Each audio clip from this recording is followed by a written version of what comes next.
happened, and so we went to EPA requesting that they do. When I got there, what I saw was there weren't a lot of the same test methods being used in everyone's well, so you couldn't recognize if the contamination was related. So we went to EPA and asked for two things. We asked that they come in and do the same kind of testing in everyone's well, and we asked that they look at how the groundwater was moving through that area to get a good idea if other people were going to be impacted. So that's how it started. Since then, of course, we're in the middle of an EPA groundwater investigation, and so they uncovered a lot of contamination there, and we continue by working on air quality issues. We now realize that there's a lot of problems with the emissions, air emissions as well, and through all of this work, we recognize that we have huge health impacts. People that are living and working there have huge health issues caused from oil and gas. So sorry to be so long-winded. And I want to say thank you so much for allowing us to be part of this today. You guys are a great organization, and there's some pretty amazing work, and Deb's going to talk about it a little bit more. Hopefully, Amy's phone will hold out so we can hear. So for Jon, the question to you is just to sort of describe Bus Riders Unite and the work that you're doing, and again, bring that back around to why this transit justice has an environmental justice impact. So it helps to just even take a step back to the 10,000 foot level and think about the way we fund transportation, right? It's the largest, outside of military spending, it's the largest appropriation that we as a country fund. We're talking about 6-year bills that are in the range of $550, $560 billion. Right? The last one was a 2-year bill, but it's massive amounts of money. Now, where does that money go? The vast majority of it goes to roads and freeways and bridges, right? So, this is not news to anybody, but we put most of that money to an auto-centric developmental pattern. So, right off the bat, most of the federal dollars are going to folks who have access to personal automobiles and are using automobiles as the primary way of getting around. And it's a fundamental civil rights issue, at least in an urban context. I don't want to speak beyond my area of expertise. So it's sticking at least to an urban context. Folks of color are significantly less likely to own or have access to personal automobiles. Low-income folks are less likely to have access to personal automobiles. And so, while there are lifestyle choices around this, there are hardship choices primarily that dictate outcomes, positive outcomes or negative outcomes. And so that's fundamentally why it's always going to be a civil rights issue and a justice issue in an urban context, at least predominantly. And so, we came in and initially we set up OPAL. It was the continuation of some grassroots EJ work that I've been part of going back about a dozen years. But the organization that I was working with wasn't really able to pivot with the pretty rampant gentrification and displacement that was happening in Portland. Some of you, if you've been down there, it's pretty egregious. So we started OPAL really to try to counterbalance that and reach out to East Portland, which is becoming the new area east of 82nd, what they call the numbers, really becoming the concentrated area of poverty, and where a lot of folks of color, whether they were displaced from the northeast Portland, the albino communities, or they were new immigrants coming to Portland. A lot of them were settling in East Portland because it's cheap housing, right? Urban problems, but kind of like a suburban-ish style of the haphazard infill development.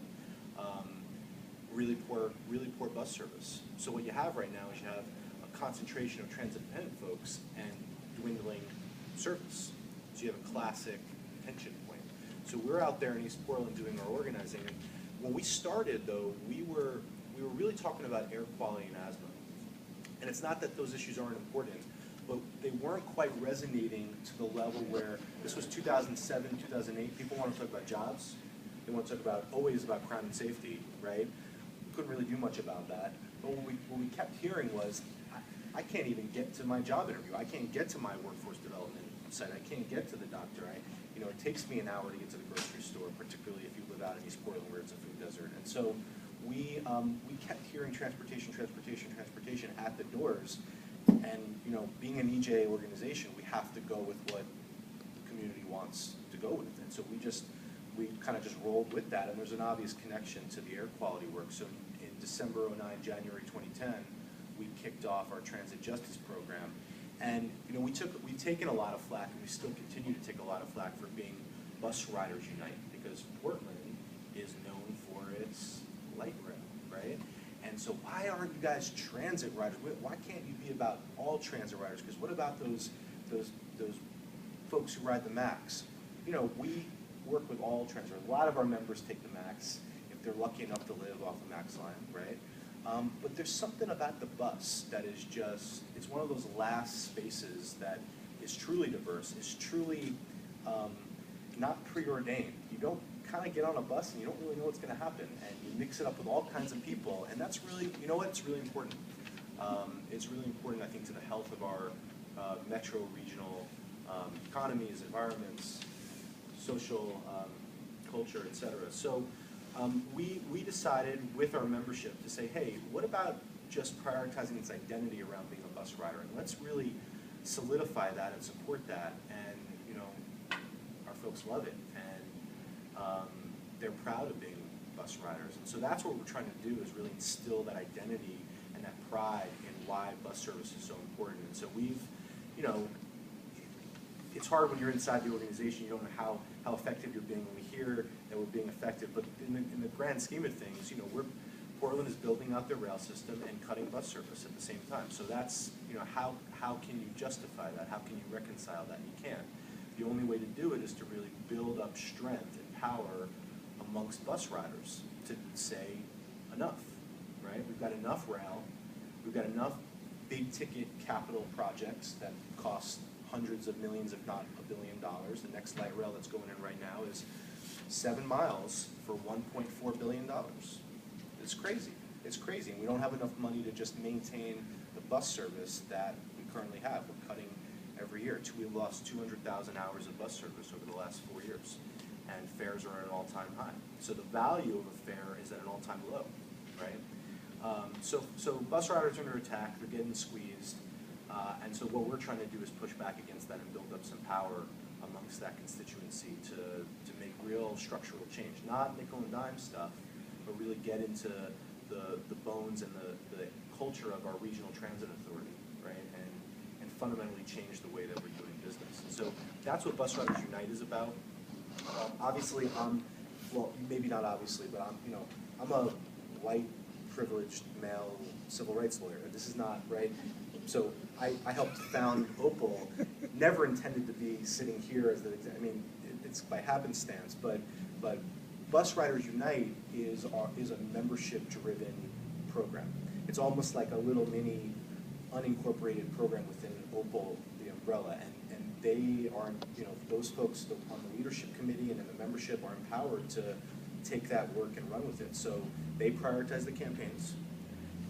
Staff is beholden to their priorities, and we go out together in tandem to build more power, mobilize, use tactics like direct action, mobilization, budgets, which I'll talk about this afternoon, and really a lot of it is about narrative. A lot of it is about framing, right? And so the most important thing is to make sure that folks who are most impacted are able to tell their story, but not just for the sake of telling their story, for the sake of actually influencing decisions and outcomes. So that's what we target, and the campaigns that our members have prioritized right now are the Campaign for a Fair Transfer, which we are oh so close to winning, but it's so elusive. We're trying to extend transfer times on a single ticket so that you have more time to ride, so you don't have to pay $5 to go to the store and buy a gallon of milk. You can do it on one fare. We're trying to improve some bus stops in East Portland because they're really, really crappy, and it rains a lot in Portland like it does here, and you stand outside in the rain waiting for your bus that never shows up. And the other big thing is youth pass, and so you'll hear this over the next year or so. You'll hear us really loudly and proudly launch a youth pass campaign, so that all high school students in the region have free access to transit. So those are the issues that our membership have prioritized, and it's our job to really go out and put them in a position to be effective and successful. So I'm going to get you to tell one of those stories from your membership when we come back. But if for folks that live in Seattle, so think about it as, with the gentrification, and Albina, was an aggressive gentrification in Portland. People, it took place over a very short period of time, and people had to move really quickly. So, the transportation certainly didn't keep up with those neighborhoods. So think about the Central District that used to be all people of color in the international parts of the International District, and most of those people live in Renton and Skyway now, right? And so how many buses does it take for them to get to work, school, to the places where they live, work, play, and pray, which is part of our environmental justice sort of definition, and something very similar is happening. So and the same with the light rail. Light rail here only goes to a certain point, and then you have to take 1 or 2 buses depending on how far south you live. And so that's very similar if you just are trying to do the analogy in your head. It's pretty amazing. And so, Johnny, can you talk about more specifically the work that you guys are doing, and why with less than 150 tribal members, a tribe that is basically facing extinction, why cultural revitalization using traditional food is what you guys have decided is the best and most powerful way to build leadership and to organize in your community. Well, actually, our population is on the up. So, Yay. yeah, I have 1 daughter.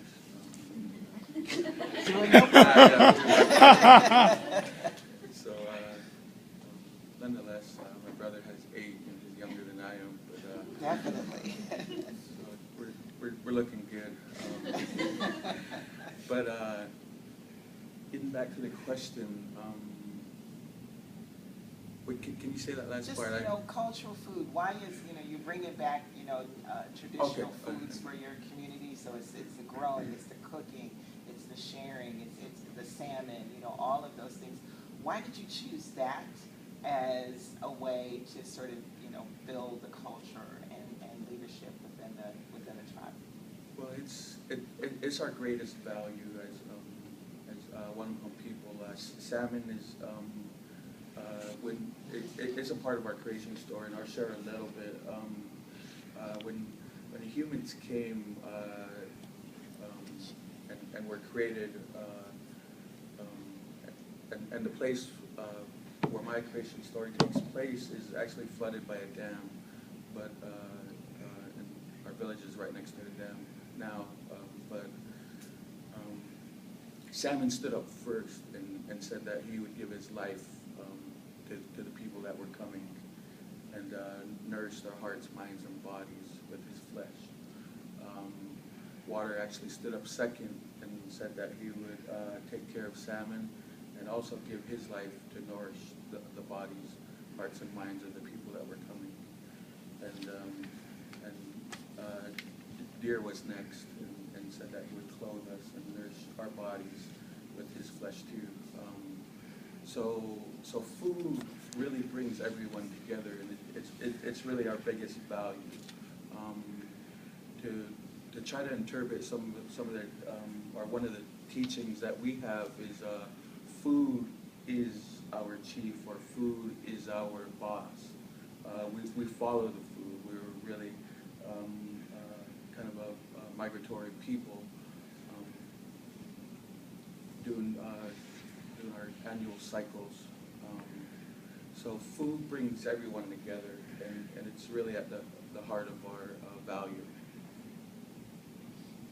Okay, and so, just in terms, one of the things that we are working on in our giving project with the Social Justice Fund is helping people to understand sort of what community organizing is, and how it manifests itself in different ways.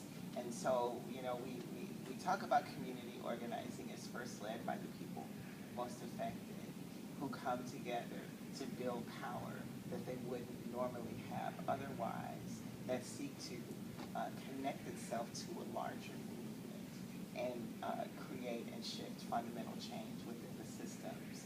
So with the, you know, with that story about food and understanding, you know, how food is going to sort of help, you know, hold together the culture of the Wanapum, sort of describe, and also the Native Youth Leadership Alliance, sort of describe how the Native Youth Leadership Alliance works. You basically have fellows, is that? Yeah.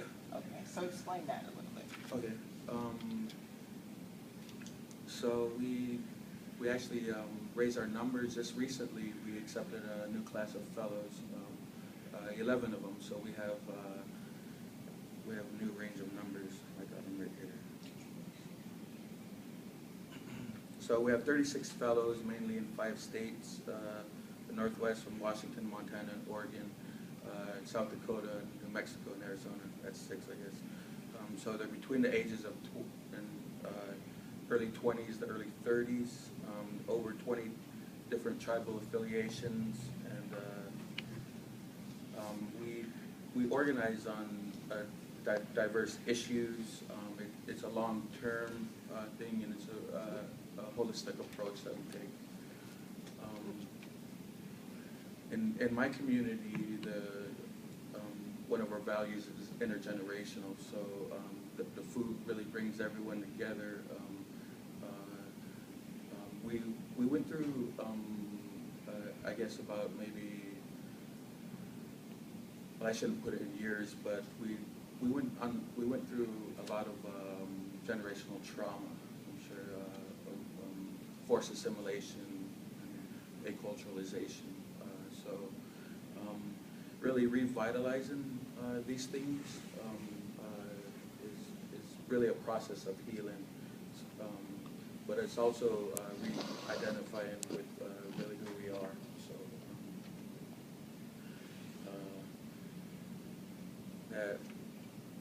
with that said, when we re-identify, we bring back those values of the food, the land, and of self too. So. Okay. Deb, can you hear us? Are you hearing okay?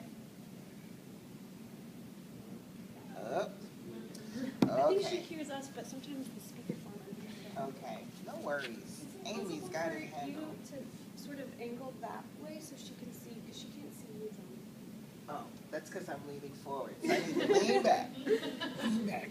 Lean back. Okay, yeah, so I'll scoot back. I'll scoot back. And John will move up Thank you. so that Deb can see us. Hi. Oh. Let's try again. I love how okay. she's on the phone and we're calling Yeah. them. Deb, yeah, so we have to say, hang up, because we're calling you. We're calling. Okay, she's back. All right, Deb.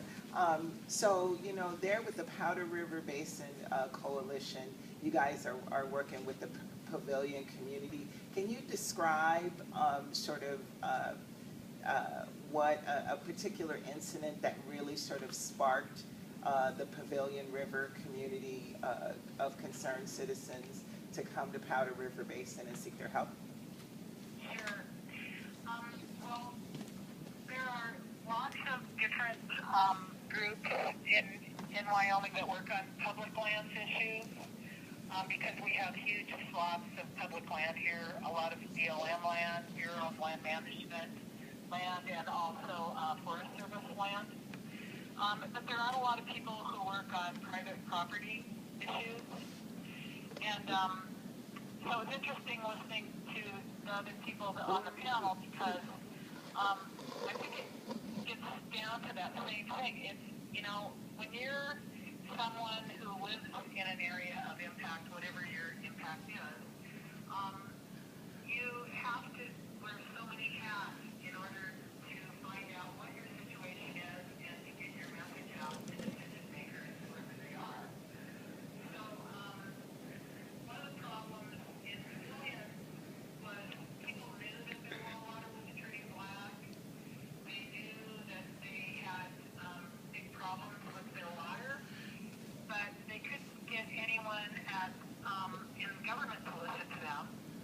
there were no advocates to help them navigate those waters, how to get to this state. You know, when you're impacted like this, you have to be an attorney, a press person, a researcher.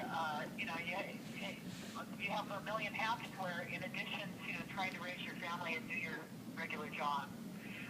And so I know that I'm an impacted person too. That's how I got into this work.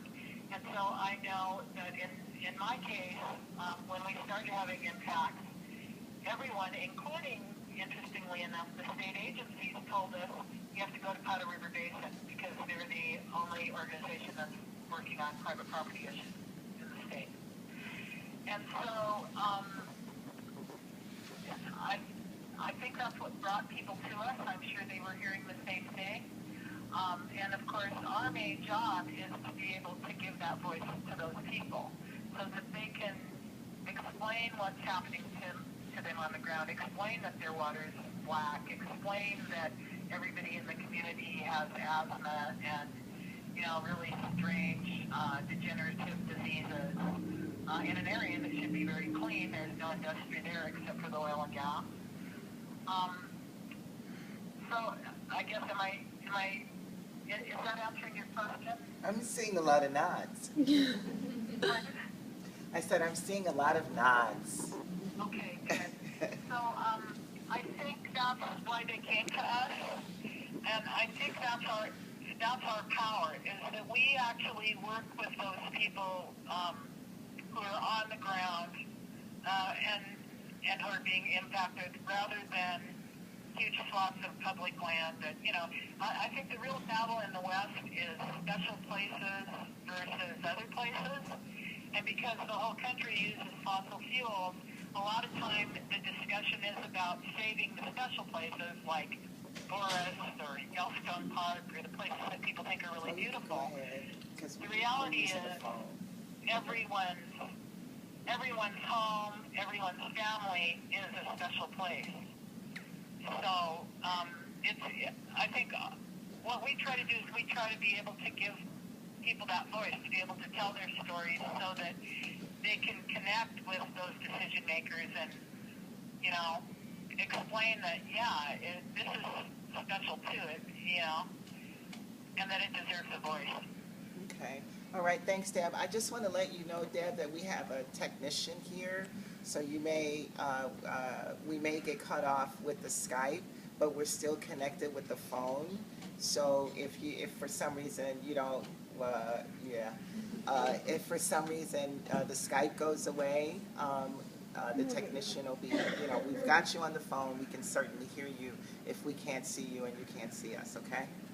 Okay, thank you. Okay. So this question goes out for anybody on the panel. You ready? You know, because you know how it is when you're on a panel. It's like, okay, that's my part. And then you kind of go somewhere in your head. It's like, this is for everyone. So the question is, you know, well, before I ask that question, okay, I'm going to ask John a question, and then we'll have a question for everybody. So I want you to go back and tell just a quick little story about one of the people in your membership around trans injustice that's really been powerful, impactful, and had people sort of give a listen. This wasn't in the prompt. I know.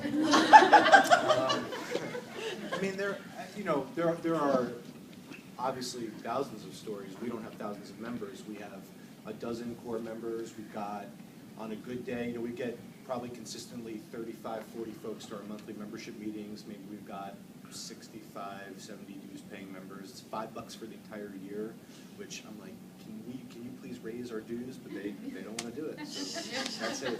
That's cool. We'll work with it.